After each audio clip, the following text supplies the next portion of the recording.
தமிழகத்தில் குடும்ப ஆட்சிக்கு முடிவு எட்டுவோம் என புதுக்கோட்டையில் நடைபெற்ற பாஜக பொதுக்கூட்டத்தில் அமித்ஷா பேச்சு. உதயநிதியை முதல்வராக்கும் மு.க. ஸ்டாலினின் கனவு நிறைவேறாது என்றும் விமர்சனம். मित्रों, तमिलनाडु सरकार का एकमात्र उद्देश्य है स्टालिन जी के बेटे उदयनिधि को मुख्यमंत्री बनाना.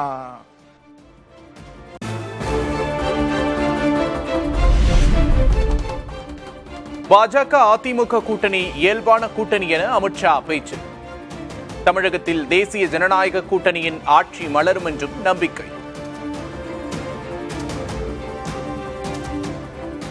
एआईएडीएमके और भारतीय जनता पार्टी का अलायंस नेचुरल अलायंस है.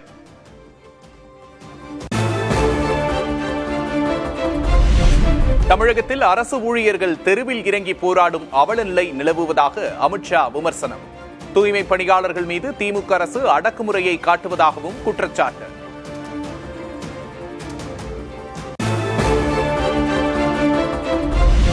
திமுக கடைபிடிப்பது போலி மதச்சார்பின்மை என தமிழக பாஜக தலைவர் நயினார் நாகேந்திரன் குற்றச்சாட்டு. பீகார், திருவனந்தபுரத்தில் வீசிய காற்று தமிழகத்திலும் வீசும் என நம்பிக்கை. தீபாவளிக்கு வாழ்த்து சொல்ல மறுக்கிறீர்கள், ஆனால் நீங்கள் என்ன பண்ணீர்கள்? போலி மதச்சார்மையை கடைபிடிக்கிறீர்கள். பீகாரில் வீசிய அதே காற்றுதான், திருவனந்தபுரத்தில் வீசிய அதே காற்றுதான் இன்றைக்கு தமிழகத்திலே வீச போகிறது. தமிழகத்தில் முதல்வரே பொய் சொல்லும் அவல ஆட்சி நடப்பதாக அண்ணாமலை குற்றச்சாட்டு. கல்லா கட்டுவதில்தான் தமிழகம் நம்பர் 1 என்றும் விமர்சனம். மகன், மருமகன், முதலமைச்சர் குடும்பம் கல்லா கட்டி வசூல் பண்றதுல நம்பர் 1 இருக்கின்றோம். அதை தவிர தமிழ்நாடு எதிரி நம்பர் 1 இல்லைங்க.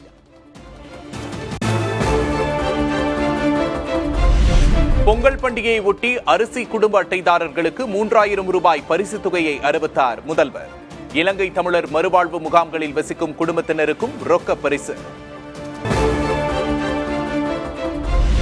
பொங்கல் பரிசு தொகுப்போடு 3000 ரூபாய் வழங்குகிறது திராவிட மாடல் அரசு.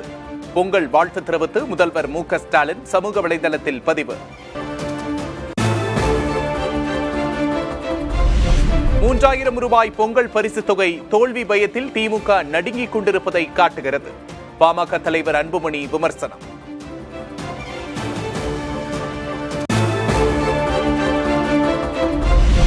அதிமுகவில் விருப்ப மனு அளித்தவர்களுக்கான நேர்காணல் நடைபெறும் தேதியில் மாற்றம். 11 மற்றும் 12ஆம் தேதி நடைபெறவிருந்த நேர்காணல் 12 மற்றும் 24ஆம் தேதிகளுக்கு மாற்றப்பட்டுள்ளதாக அறிவிப்பு.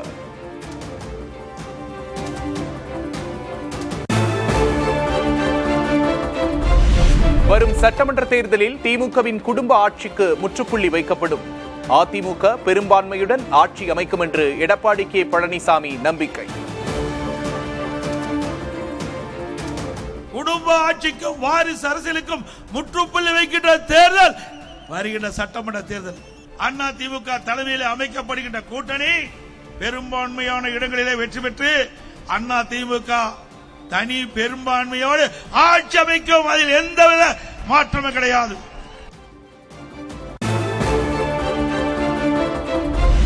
அரசு ஊழியர்களுக்கு அறிவிக்கப்பட்டுள்ள ஓய்வூதிய திட்டம் குறித்து எடப்பாடி கே. பழனிசாமி விமர்சனம். புதிய பெயரில் திட்டத்தை அறிவித்து திமுக அரசு ஏமாற்று வேலை செய்கிறது என குற்றச்சாட்டு. அவர் கேட்பது, அரசு ஊழியர் கேட்பது பழைய ஓய்வு திட்டம்.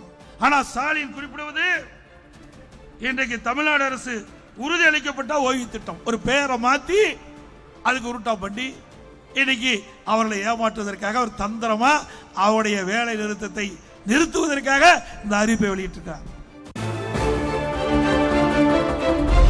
தமிழ்நாடு உறுதியளிக்கப்பட்ட ஓய்வூதிய திட்டம் அரசின் நிதிச்சுமையை அதிகரிக்கும்.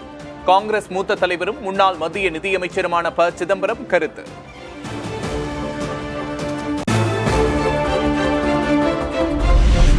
வாக்கு அறுவடைக்கு மட்டுமே புதிய ஓய்வூதிய திட்டத்தை திமுக அரசு அறிவித்துள்ளதாக சீமான் விமர்சனம்.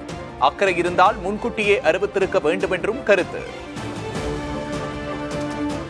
உங்களுக்கு தேர்தல் வரும்போது இதை அறிவிக்கிறதுனால இந்த வாக்கு அறுவடை தான், வேற ஒன்றும் இதில் இல்லை. அக்கறை இருந்தால் முன்னாடியே அறிவிச்சிருக்கணும். சொல்கிற மாதிரி பெரிய நிதி சுமையில் தான் இது போய் நிறுத்தும். இது ஏற்கனவே இருக்கிற கடனோடு கூடுதலாக கடன் ஆகும், அவ்வளோதான். தாவேக கூட்டணிக்கு தினகரனும் ஓ பன்னீர்செல்வமும் வருவார்கள். நிர்வாக குழு தலைமை ஒருங்கிணைப்பாளர் செங்கோட்டையன் நம்பிக்கை. சேருவாங்க அப்படின்னா பேச்சுவார்த்தை நடந்துட்டு இல்ல, அவர் சேருவார் என்பதல்ல, நம் கூட்டணி இடம்பெறுவார்.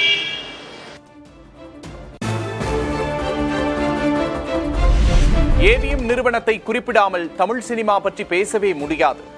ஏவிஎம் சரவணனின் நினைவேந்தல் படத்திறப்பு நிகழ்ச்சியில் முதல்வர் ஸ்டாலின் பேச்சு. வரலாற்றில தமிழ் திரையுலகத்தை பற்றி குறிப்பிட வேண்டும் என்று சொன்னால் அதில் நிச்சயமாக ஏவிஎம் நிறுவனத்தை பற்றி குறிப்பிடாமல் இருக்கவே முடியாது.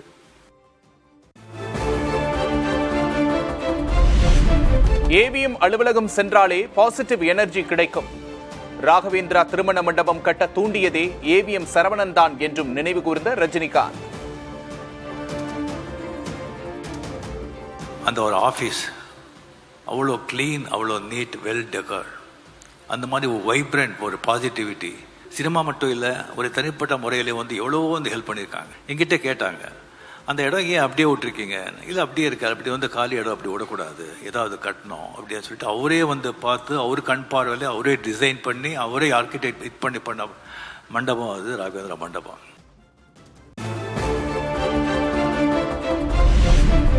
திரைத்துறை மட்டுமின்றி அனைத்து துறைகளிலும் சகலகலா வல்லவர் ஏவிஎம் சரவணன். நல்ல முதலாளியாகவும் இருந்தவர் ஏவிஎம் சரவணன் என நடிகர் கமல்ஹாசன் நெகிழ்ச்சி. அவருக்கு எந்தெந்த விஷயங்கள் பொருந்துமோ அதெல்லாம் எனக்கும் பொருந்தும். அவரும் சகலகலா வல்லவர் தான்.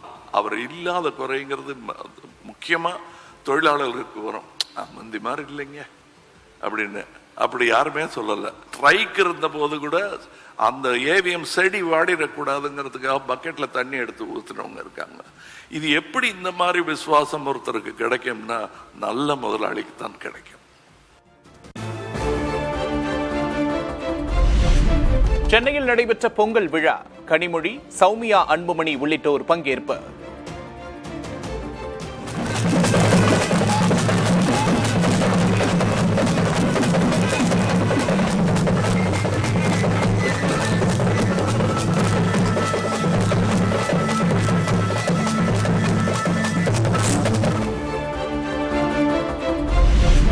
பன்னிரண்டு நாட்கள் தொடர் விடுமுறை முடிந்து சென்னை திரும்பும் மக்கள்.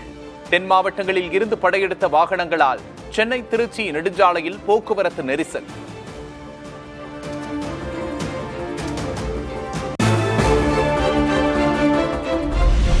திமுக மூத்த தலைவரும் முன்னாள் எம்பியுமான எல் கணேசன் உடல்நலக்குறைவால் காலமானார். முதல்வர் மு க ஸ்டாலின் நேரில் அஞ்சலி.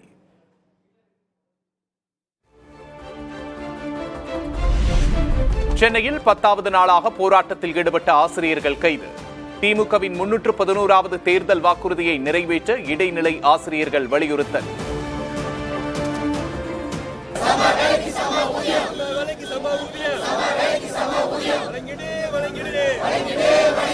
அடிக்காதே அடிக்காதே இடைநிலை ஆசிரியர் வெற்றில் அடிக்காதே.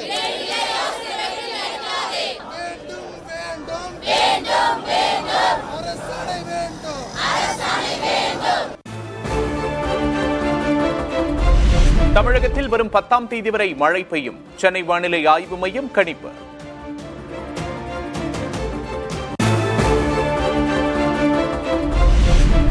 தமிழகத்தில் வெப்பநிலை இயல்பை விட 2 முதல் 3 டிகிரி செல்சியஸ் வரை குறைவாக இருக்கும். வானிலை ஆய்வு மையம் அறிவிப்பு.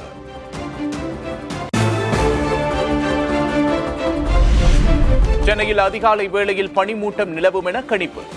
வானம் மேகமூட்டத்துடன் காணப்படும் என்று வானிலை ஆய்வு மையம் அறிவிப்பு.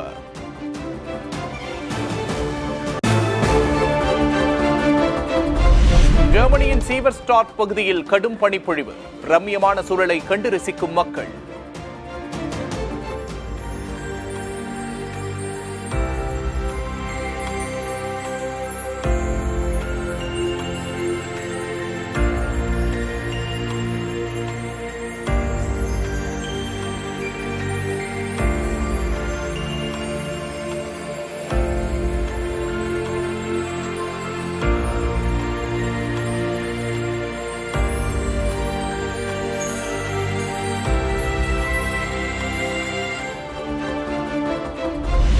வெனிசுலாவில் இருந்து நாடு கடத்தப்பட்ட அதிபர் நிக்கோலஸ் மதுரோ அமெரிக்க சிறையில் அடைப்பு. நியூயார்க்கில் விசாரணை நடத்திய போதைப்பொருள் கடத்தல் தடுப்பு அதிகாரிகள்.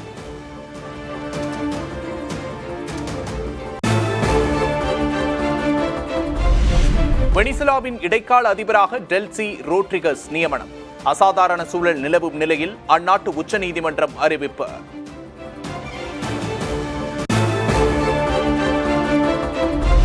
வெனிசுலா மீதான ராணுவ நடவடிக்கைக்கு எதிராக அமெரிக்காவில் போராட்டம். வெள்ளை மாளிகை நியூயார்க்கின் டைம்ஸ் சதுக்கம் முன்பு வெனிசுலாவுக்கு ஆதரவாக முழக்கம்.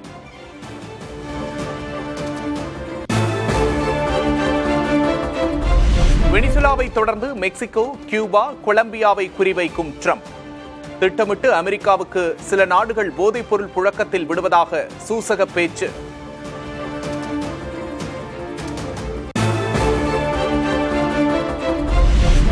வெனிசுலா நிகழ்வுகள் கவலை தருவதாக இந்தியா கருத்து. பேச்சுவார்த்தையின் மூலம் தீர்வு காண வேண்டும் என்றும் வலியுறுத்தல்.